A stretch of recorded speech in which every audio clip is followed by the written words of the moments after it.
Update 3-তে আমরা বেগুন গাছে কিছু আপডেট নেব।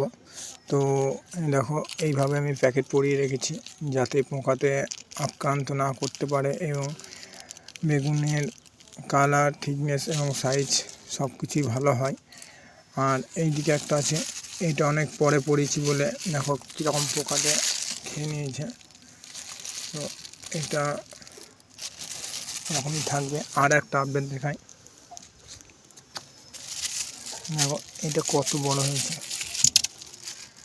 এইটা হচ্ছে প্যাকেট বা ফল জাতীয় যে ফল ক্যাপগুলো হয়, সেই সবজি ক্যাপ পরানোর ফলে আমি ক্যারি প্যাকেট ইউজ করেছি।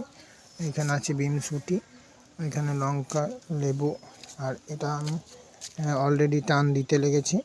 তো ধন্যবাদ সবাইকে। ভালো লাগলে অবশ্যই লাইক, শেয়ার এবং সাবস্ক্রাইব করে পাশে থাকবেন।